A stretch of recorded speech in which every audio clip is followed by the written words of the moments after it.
Hello, welcome everybody who is watching this. Oh, I didn't put the right date on here. It is actually February. It says January 2023, but it is actually February 2024. Welcome to this week's Ask Me Anything live stream. I am attorney Matthew Newsom. Please remember that you need to be careful of any information you see on the internet. And while I am an attorney, I am not your attorney. Please seek legal advice before relying on information on the internet. We've got some good questions today. We had a few people drop in several questions each, and so you might see some relationship between some of the questions. They're all going to be fun though. So let's go ahead and move into those. First, what level of separation is necessary to be legally separate when having multiple organizations that work together in tandem? Now, here's what's going on in a scenario like this. If you create an LLC or a corporation, one of the benefits is that you get limited liability. So if you picture you've got personal assets, your retirement account, your house, your car, these are things that are valuable and that are owned by you. And then we've also got your business, which has assets and risks. If your business gets sued or has some problem, you do not want the liabilities from your business to go after your personal assets. And so an LLC or a corporation acts like a wall so that it keeps everything separate and safe. Well, what if you have multiple legal entities, multiple legal businesses? How can you keep them safe from each other? This comes up often when I'm dealing with real estate investors, but it happens with all kinds of businesses. But let's just use a real estate investor as an example. Let's just say that you have one business, maybe it is a couple who own 10 different rental units. Maybe there's 8 houses, a duplex, and an apartment building. If they're all in one business, like an LLC, and there is a lawsuit that affects one, then all of those other assets are exposed to the risk of that liability. And if there's a lawsuit there, then a judgment could be entered against all of those assets. So they will often split them out into separate businesses. So there's one piece of real estate per LLC or corporation. And then oftentimes there is a parent company that owns them all. And so we call that a subsidiary or a holding company, depending on which way you're looking at it. Well, you want to make sure that the protections, if one apartment building or house gets sued, that they cannot go after the assets in either of the other buildings, any of the other LLCs. And the way that we do this, first of all, is we do what every business should do. And that is you have to accept and treat each business as if it is a separate legal person. And so that's exactly what happens. When you form an LLC or a corporation, you are creating what the law thinks of as a person separate from the owners. And that person, that legal person, has rights like the ability to enter into a contract, the ability to own property, and obligations, that go along with those. You want to treat that person as if it is completely separate from the owner. So that legal person will have a bank account. It will have its own systems. When the owner signs a contract on behalf of that company, they're going to make it really clear which company they are signing the contract on behalf of. You do these things and you keep all of your different businesses separate, you're going to find that you get as much of the protections as necessary. And so the three things that I always tell people when you set up an LLC, you need to have a registration with the state. This is easy. Anybody can do this. You need to have an operating agreement, or if it's a corporation, bylaws. And then you also need to, and this is a thing that people often forget, observe corporate formalities. And so that means you're going to have your annual meetings, you're going to have your member meetings or director meetings. You're going to have bank accounts. You're going to just keep everything very clear and separate. If this business is committing to a contract, then this business and the owner of this business is who signs for that contract.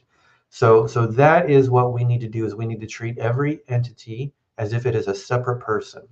Now, do you really need a checking account or bank account for every business? And I will say this, that it is okay for a person or a legal person, a business in this case, to let someone else manage their finances.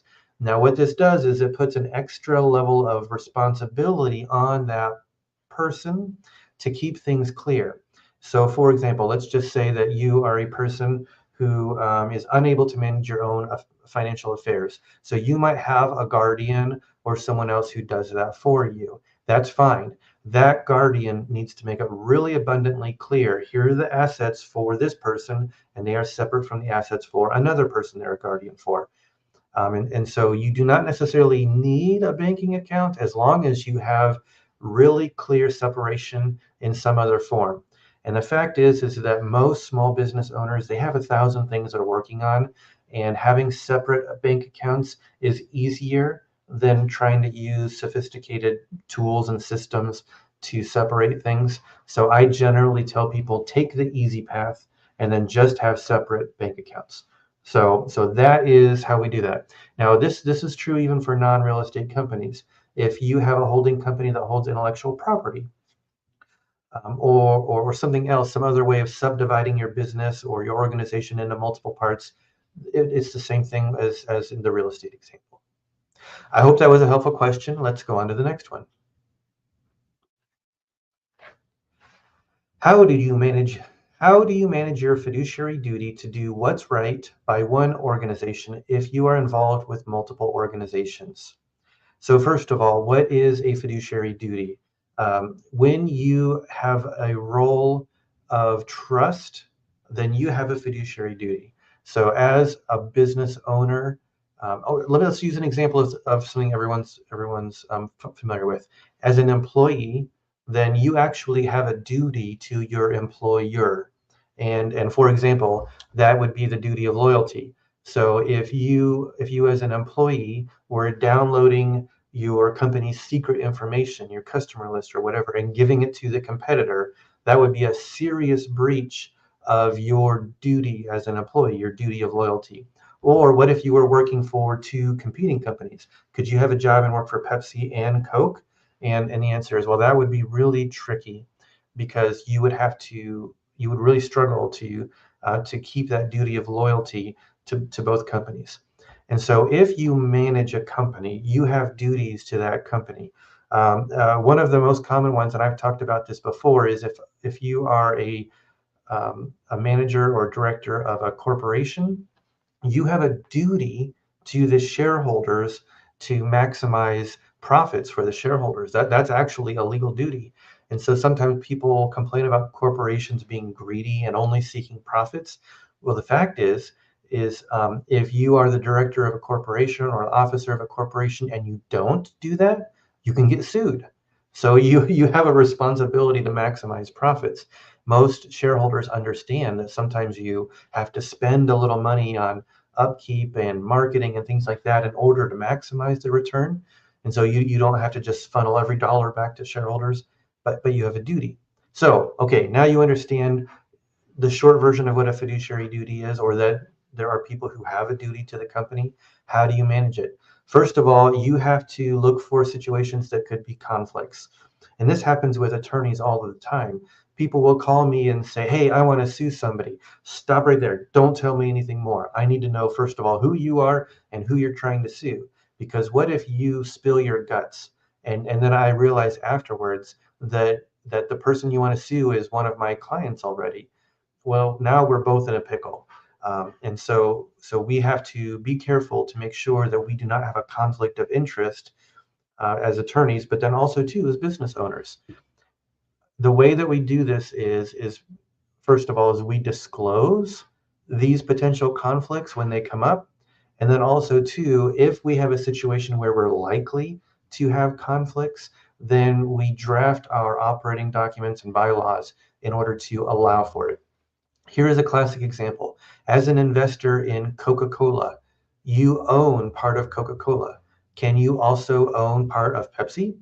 And the answer is, of course you can, right? Because you do not have a duty to those companies that are publicly traded to have a duty of loyalty. You can't say I can only own Pepsi Cola stock. I can't own Coca-Cola stock. That would be silly. And the reason why is because these companies are structured in a way that permits that. Now, if you were the officer, if you were the president of Coca-Cola, and then you bought Pepsi-Cola stock, that would be weird. That would probably cross the line. Now, if you bought an S&P index fund and it owned a little bit of your competitors, that's no big deal. So what we do is we have to disclose our potential conflicts, and then we also have to structure our documents or our policies to allow for these situations to be handled properly. And so it is very common in situations where there are passive investors that these investors might invest in multiple companies who either they know or know could one day be competing with each other. That's permitted, just depends on how much control you have over the business. So it is possible that that answer to the question just made more questions. If you have questions about fiduciary duties, leave a comment. I would like to answer them in future situations because it is a complicated topic. What are the fiduciary duties that you have for a particular organization? And so I'm not going to give you a list of duties because that would be boring. But I'm going to just talk about the things that that I think that people can relate to. And so, first of all, as an investor in a company, you might not have any duties. As an employee of a company, you might have minimal duties. But if you are in a leadership role in a company, then you have duties. So first of all, if you report to investors, so a corporation that's publicly traded is a perfect example, but you might also be a closely held corporation, which is a term that I struggle to understand. But a closely held corporation is one where the owners are really close to the company, probably involved. Then you might have a duty to those shareholders that would be more than some of the other duties. But as someone who runs a company, you have a duty to maximize the returns for shareholders. That is held up in court many times. And one of my favorite examples is Michael Dell took his company Dell Computer public back, I think, in the late 90s. And then they had a problem with an activist investor, I think it was Carl Icahn, who kept suing Dell Computer because they were doing things like buying equipment for the company. And he said, you're breaching your fiduciary duty. You're breaching your duty to the shareholders to maximize profits by making these capital expenditures. And it got so bad that Michael Dell actually bought the company back and took it private off the stock market. And so he did that because he needed to make investments in the company that he couldn't do if every time he turned around and invested into capital expenditures or infrastructure, he would get sued. So he took the company private. And interesting side note, the company went public again at a later time when it bought the storage company, and I can't think of what that company is called. And so it got sucked, if I understand correctly, back into the publicly traded exchanges again, at least in part. So you have a duty to maximize shareholder value. Second of all, you do have a duty of loyalty to the company, and so that means you need to be looking after the interests of the company. You have, and that would mean you'd have a situation with conflicts and such. And actually, now that I think about it, a lot of your duties can really be summarized in those two things, because what you're doing is just imagine that you are a parent, and what duties do you have to your baby?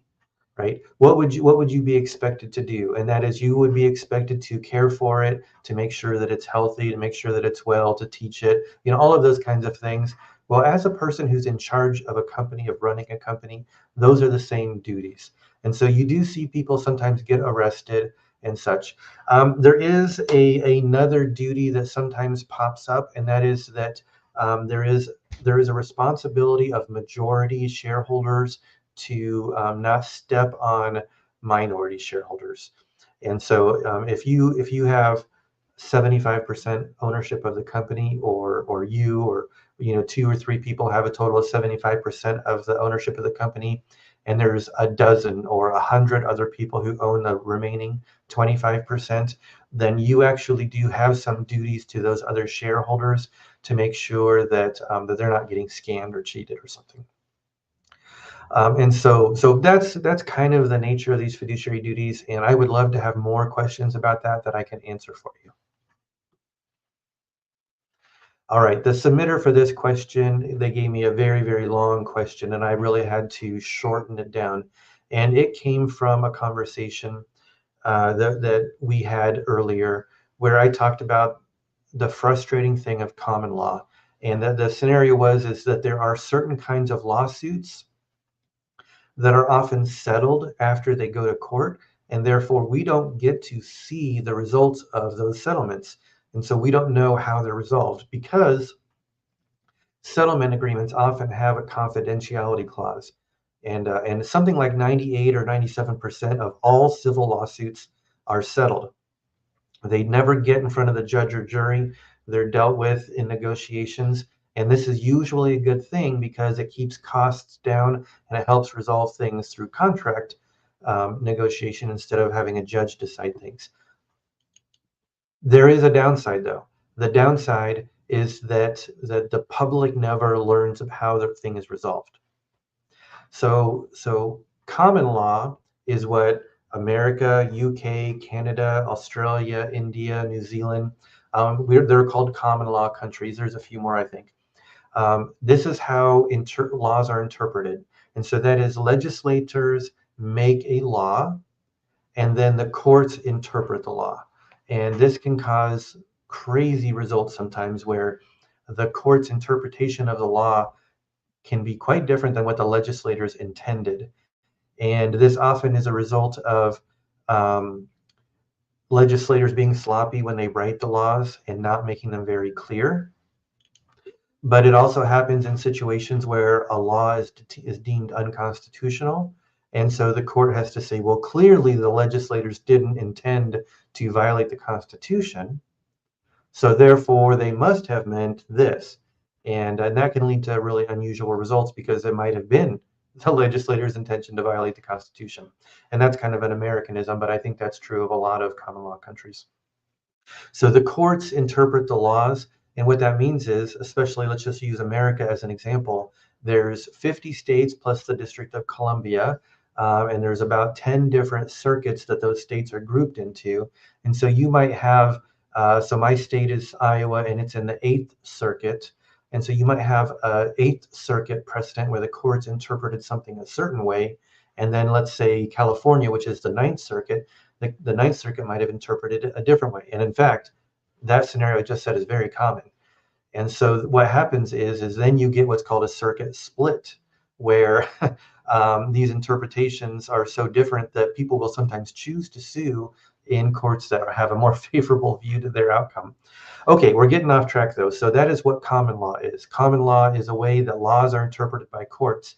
And so therefore, the only way that you can understand what laws mean is to understand how courts are interpreted. And that means that very often you need an attorney to help you. So the attorney, you call me and you say, Matt, what's going to happen in this situation? I will go look and see what the most precedential lawsuits are, see how the court interpreted those laws, and then I'll tell you, okay, here's what you have to do to prove your case. Well, guess what? If the case never made it in front of a judge, then we don't know because the solution is private. And so I'll just give the example where I get frustrated the most. That is employment law cases. A lot of employment law cases are settled in administrative courts, and really the only people who know what's going on there are the people who are actually in the courtroom. But even if they're not settled there, they're probably settled in an agreement that is private. And imagine that an employer hired a manager who was making discriminatory comments, and the employee sued, which of course is what they should do. They took it to administrative court. The administrative court sent a letter to the employer saying this is what happened. The attorneys for the employee and the employer meet up. They figure out a way to make it right, and then it's dismissed. And nobody knows what happens except for the people who were involved. That is frustrating. Contract laws, very, very similar. They are far more likely to get in front of a judge, so we have a lot more contract law cases. But nowadays, there's certain areas of the law that simply are opaque. We just don't know how to interpret them conclusively, especially in smaller judicial districts. So for example, the 8th Circuit, we have the Minnesota Twin Cities area that has a lot of businesses and lawsuits. You've got Kansas City and St. Louis. Otherwise, all of the cities in the 8th Circuit are pretty small. Omaha, Des Moines, Cedar Rapids, things like that. So we don't have a lot of precedent to look to in the Eighth Circuit. And so I often find myself looking over across the border to the east in Illinois to see how lawsuits were settled there. So it's frustrating. I hope you're picking that up, and I hope I'm not boring you too much. Let's go on to the next question. How do you get your money when you win a case, but the person is located in a different country?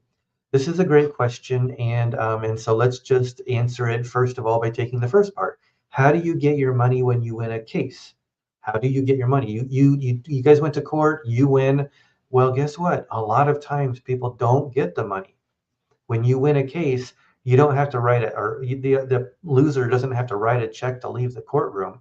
Instead, the judge makes a decree. They write a judgment that says, here's what's going to happen.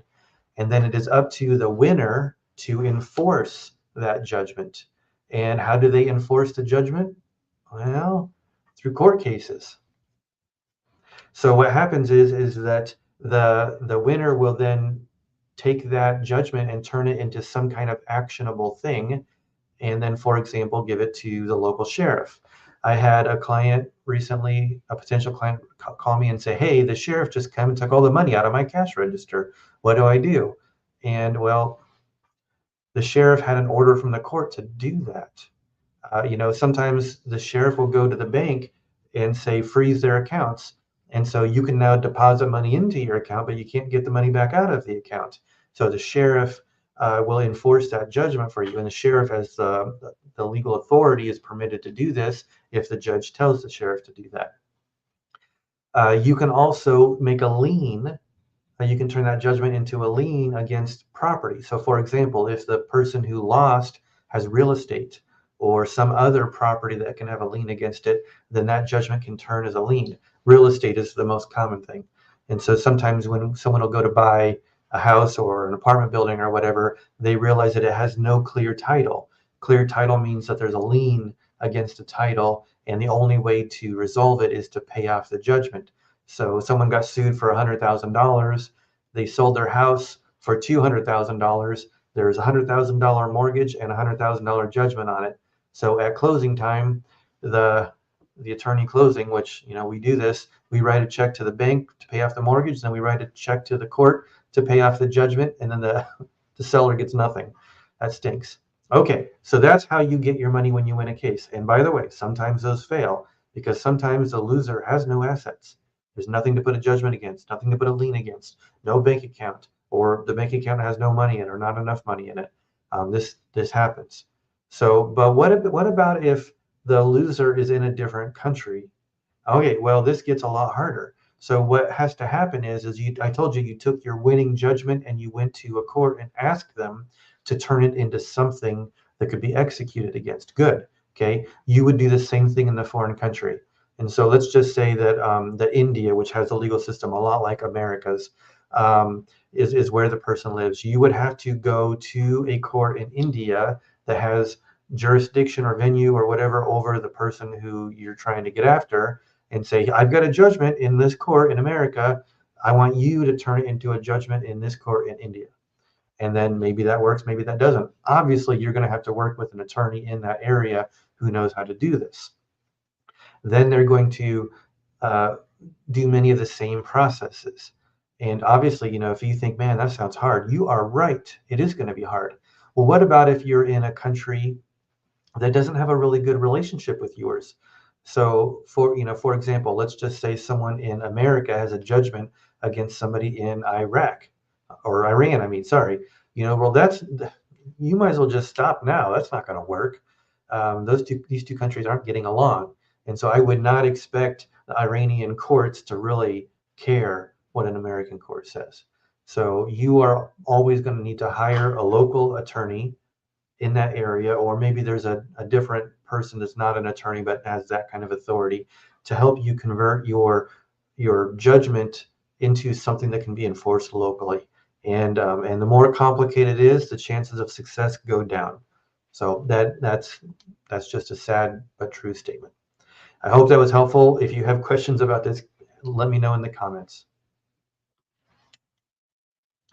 What is a typical process like of going to small claims court? All right, now different parts of the world have different terms for small claims court, but a small claims court is where you have legal goals that are much smaller than your typical court case. And so instead of going to a jury, you're going to choose a simpler process. So in my area in Iowa, these are for lawsuits that have less than $6,500 at stake, and that's low. I hope that Iowa legislators raise that price, considering how much inflation has affected things, because it's common for legal disputes to exceed that amount nowadays. But in the small claims process, it is acceptable and expected in many cases that you do not need an attorney to represent yourself.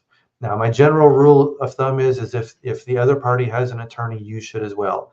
But just for example, in 2023, when someone asked me to go to small claims court for them, it was a $2,000 fee. And so if you're going to small claims to collect a $6,000 judgment, you might win, you might lose, but you're going to pay me $2,000. And that means your best case scenario is that you're getting $4,000. And your worst case scenario is you're getting zero and you're paying me my $2,000. And so just heads up, that's what it's like. But what you do is you usually, at least in areas that I've seen, is you file your court case online. And there are services that will make it easier for you to do the paperwork. And I've dealt with people who have done the paperwork in pencil. You know, they printed out the form, they wrote on it, you know, in ink or pencil, and then they uploaded it to the court and they took a picture of it, and it really is that simple. I've seen people where the person obviously had very poor English writing skills, and you know they wrote in really big words, and they had to attach note pages to their document. But the judges, they don't care. They're going to do their best, because the judges have the expectation that people are representing themselves and are not very legally savvy. And so that you will find that these courts, they do give the participants in the hearing a lot of help. They will not give legal advice because only attorneys are allowed to give legal advice, but they will say, here's how to file this form. They won't tell you how to fill out the form because unfortunately that is legal advice. Here's what you do with the form after you fill it out. Read the instructions in the form, fill it out, and then you come over here and you do this with it. Usually you do not want to do this the day of the hearing. Usually you want to do it in advance. So if you've received a lawsuit and you've been called to appear in small claims court, then don't wait. Treat it like it's a real thing and go and take care of it. But if you need to go down to the courthouse, there's usually people there that will help you. Then what happens is you show up to the court. There's a clerk's desk. The clerk will check people in. So in my county, where I've got the most experience in small claims court, the clerk usually has all of the pages for today's hearing, and I've seen hundreds in one day before. I don't know how they do it, but they have them all laid out. When someone checks in, they highlight so that they know someone's there. And then when it's your time, you get called to go into the courtroom. And so the judge will tell you, or the clerk will tell you which side to sit on. And so the one starting the case in the US goes to the right, and the one who is responding to the case goes to the left. And then what you're going to want to do is you're going to want to listen to the instructions. I want you to dress as nicely as you can. And then I want you to be as polite as you can. And so if the judge asks you to talk, talk. And if the judge has not asked you to talk, don't talk. If you feel like you must, raise your hand to get the judge's attention. The judges that I've seen in these courts tend to be very, very polite and understanding. They're not too stuck on formalities, but don't make the judge angry, okay? Treat the judge with a great level of respect. When the judge comes in the room, stand up. When they sit down, they'll say, sit down, and you can sit down. Treat them with respect. This person has a lot of authority and a lot of experience. So the costs for doing small claims court tend to be way lower than regular court cases. It might cost you $2,000 in court fees to file a regular court case. In my area in Iowa, it's $95 to start a small claims court. And so you'll see some people who maybe they have a $10,000 dispute, but they'll just knock it down to $6,500 because it makes it easier for them to do the case, and they can do it in small claims. So that's generally what the process is. Now, I will tell you there is one special thing that happens very commonly. And because you have unsophisticated individuals, who don't have a lot of legal experience, sometimes people will not show up in court. Now, some cases, that means they instantly lose. In other cases, that means they lose, but not instantly, because the court does understand that these are unsophisticated legal people, and so they will give them a certain period of time to explain why they missed court. And then that they might allow that person to reopen the case and schedule another hearing. Also, too, if you're the person initiating a case, then you have a responsibility to make sure the person who you're going after gets notified. The court will not put up with you not giving them notice. And there are going to be very specific rules, which are usually on the court forms. Here's how you have to give them notice. In Iowa, you have to either have that served to them directly by a process server, or you have to jump through a couple steps, mail, posting on the door, things like that. And they're all spelled out in the law, and they're usually very clear. So you have to make sure that the person you're going after knows. All right, if you have questions about small claims court, I would be happy to answer them. Please let me know in the comments. How do people get court information and judgments erased? For example, a DUI or a divorce. Now, I confess to not knowing much at all about family law. My experience with family law is extremely tiny, and so I can tell you a little bit about DUI, and then there's also other things like MIP, which stands for minor in possession, and so there is a process called expungement, where a person can ask the court to erase their record after 2 years. And that varies from locality to locality. And so that usually involves a legal process. This is commonly used with minors in possession. And so imagine a 16-year-old gets caught with alcohol. And in my area, 16-year-olds are not allowed to have alcohol. Or let's just say it's an 18-year-old. An 18-year-old gets caught with alcohol. Well, as an adult, that now shows up on their record as a criminal charge. That can make it difficult for them to get a job. And so they can ask the court to expunge that, and the court is going to have certain demands. So the same thing with a DUI. And some judicial areas are very willing to do expungements if you meet certain conditions, and some simply won't do it. Now, as for divorces, I don't know how those get expunged, but I'm sure that if it is available in your area, that you can ask around and find the process. There is a nonprofit organization in Iowa called Iowa Legal Aid that helps people who have significant legal problems and not enough money to support themselves. And Iowa Legal Aid does have an expungement clinic where people can go in and they will help them do the expungement. Likewise, law schools will often have these kinds of expungement clinics. But there's one other possible thing that we can talk about here, and that is that sometimes there is information that is uploaded for a case that you would want to have kept secret, and the outcome of the case doesn't matter. You don't care if anyone knows what the outcome is, but maybe a certain document, maybe it had your tax information on it or something else was uploaded to the court, and the court would by default make information uploaded public. You might want that particular element to be expunged or erased. And in that case, so hopefully the attorneys did the right thing at the beginning and told the court before it was uploaded, this contains confidential information that should not be public. Because if you do that, then the judge will look at that before approving it, make sure the judge agrees, and then if they agree, then they will mark it as sealed so that it can't be public. This is, for example, relevant for when personally identifiable information is shared that should not be. Or also another situation is when there is a minor involved and the minor is not the defendant or the plaintiff. And so the minor's information should be private. And so judges will typically approve that those are kept secret. But it could also be secret documents that a corporation uses. Maybe your business has a secret process and someone is suing you about it. You might say, hey, we think they're wrong. We can upload proof, but I want this kept private. I don't want the world to see our secret sauce. And so the court will usually review those on a case-by-case basis and then mark it before it becomes public. But sometimes things get uploaded without being realized. It is possible to go back and make a motion, which is a legal document that you send to the court that says, please, judge, do this.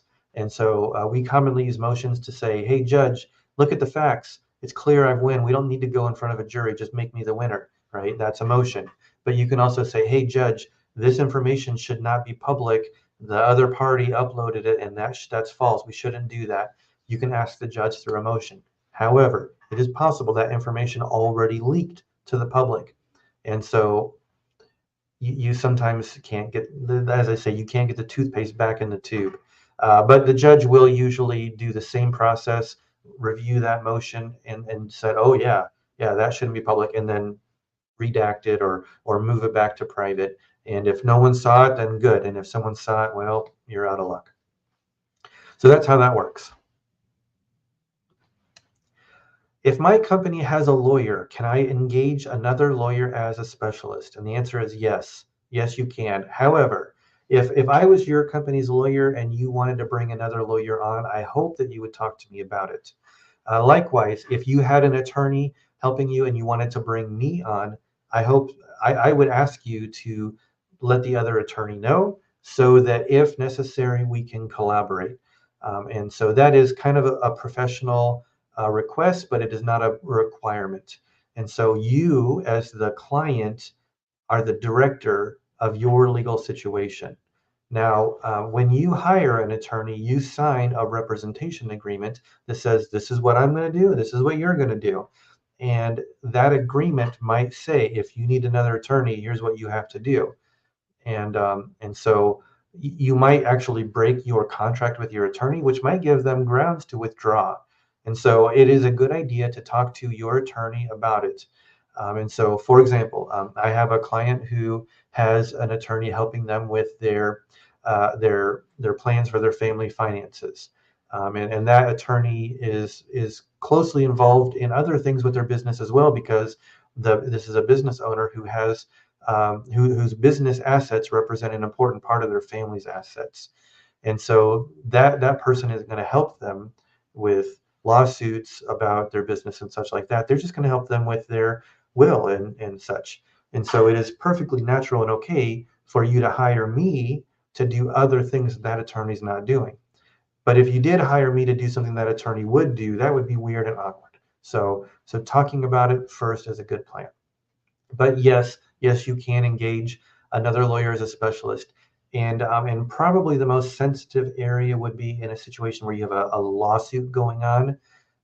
In that case, lawsuits have very important time-sensitive aspects to them. You are not going to want to pull the rug out from under your attorney by hiring other people to help without talking to them as part of the process. So if you're involved in a lawsuit, please have very open and candid communications with your attorney. If you do not like your attorney, then let them know and let the court know, and you might need to just ask to have them removed from the case in that situation. That's not what this person was mentioning in this question, but I just want to put that as a disclaimer because it is important.